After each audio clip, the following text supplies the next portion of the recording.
Hey, we'll be right back with more. Don't go away.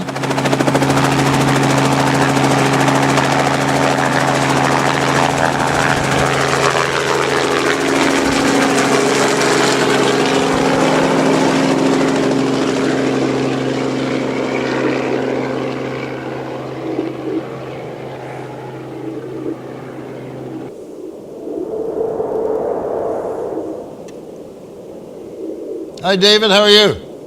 James, I'm doing wonderful today. How are you? Yeah, I'm good, but I got to stop you real quick because I've already got an email on my Gmail account, which is basically my name at gmail.com, and they're asking, I guess they heard the intro, and they're going, is David a minister?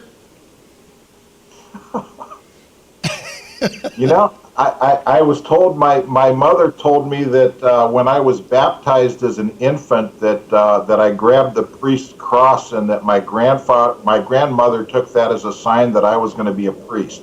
And boy, did they get a wrong number. Well, I also have a story similar to that. Going to a Catholic school, we had a monk come in one time, a Jesuit monk, and he stood up in front of the class, and maybe I've told you this story. He stood up in front of the class and he said, I'm going to walk down the aisle, and if I put my hand on your shoulder, you are going to become a Jesuit priest. So I sat there with my head down.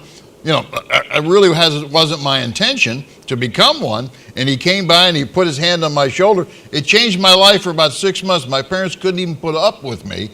I got over that, okay? I got over that. But for a while there, it was an emotional trauma, so I understand exactly what you mean. Yeah. So tell me about... I'm afraid I'm just a lost sinner like everybody else, I'm afraid. So, you know, we will trudge on, though. Okay, so tell me about the minister that we have in question here. Yeah, this was a local story that came up in my local paper in Akron, Ohio, and it was about a minister, a pastor, and he also calls himself a bishop. His name is Mark Neal, and apparently he missed some payments on his expensive $60,000 Lexus, and the repo man showed up during services while he was inside to hook up the truck.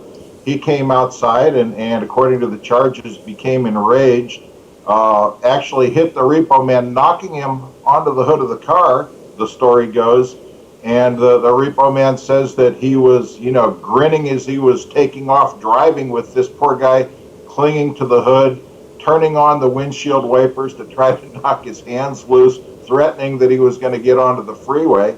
And the upshot on all of this is that this pastor has been charged with felonious assault, and 2 charges. I'm not sure what the difference is. One is kidnapping and the other is abduction. And I'm only assuming that one means that you actually transport someone to a different location. But I don't know that for sure. And the reason that I found this story curious, James, is because I did a little checking up on this guy, and it turns out that he is a prominent sponsor of what they call gun buybacks, and he hosts them at his church, where he works in partnership with the city of Akron and their police department, and they encourage people to bring in guns from their homes and turn them in, and they give them some kind of incentive coupons or things of that nature. And he's made some rather interesting statements, because he says he wants to get guns off the street, and that, you know, guns are just a danger to everyone. Of course, discounting the protective benefits that firearms have when deployed in moral hands by lawful and peaceable people. And then he made another statement at a gun buyback that he hosted at his church the following year, where he was criticizing easy access of guns in the home.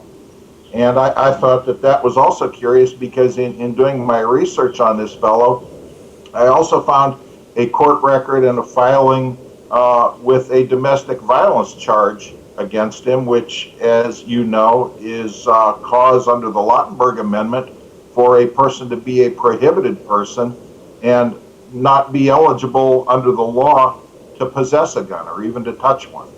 And this just struck me, James, because I've done reporting in the past on people who are prominent in the gun control movement, and I'm not talking just supporters, I'm talking about people who take a leadership position, and yet you find out that there are all kinds of incidents where they have themselves gotten in trouble with anger management issues, with violence issues, and with actual criminality.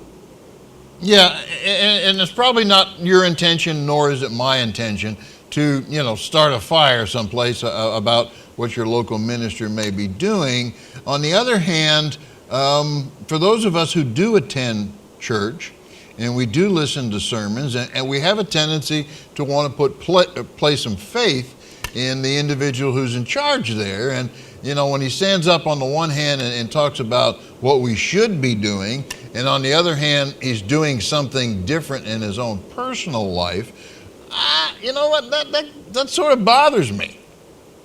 Well, I think that if you put yourself into the public forum as an issues advocate, you have a special obligation to walk the talk, okay? And I think if someone sets themselves up as an anti-gun activist, and it turns out that they themselves have problems that involve violence, you have to wonder what kind of projection is going on.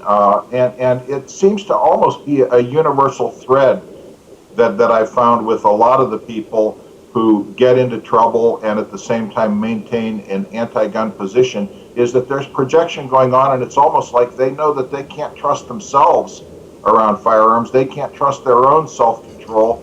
And so you automatically have to think, well, if it's this way with me, it must be this way with everyone.